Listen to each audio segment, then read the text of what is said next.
Natatawa lang ako.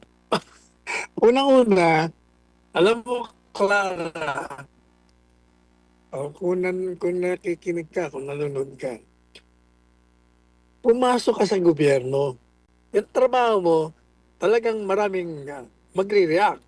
Dahil pagtatanggol mo yung mali, pagtatakpan mo yung totoo. Kumbaga, mas maraming kasinungalingan ang gagawin mo. Lalo-lalo pa, hayag na hayag ang ginagawang kamalian at paglabag sa batas. Tapos pinagtatakpan mo, abogado ka pa naman. Kasama lahat yan. In other words, the threat, the criticism, they're all part of your territory. So, wala kang karapatan na matakot. Pumasok ka dyan eh. Pag pumasok ka dyan, lahat ng bagay na makakasira sa'yo, papa, babanta sa'yo, nandyan lahat yan.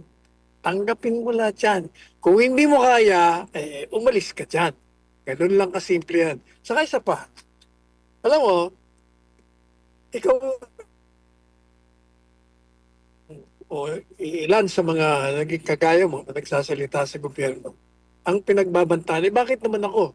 Naging tagapagsalita ako ng ilang taon. Wala akong natanggap na kahit na anong banta.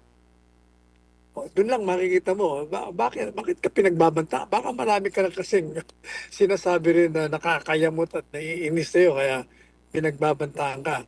Pero alam mo, Clara, tandaan mo pag ang tao ay pinagbabantaan, most likely hindi gagawin yan, tinatakot ka lang. Ikaw naman, natatakot ka lang agad.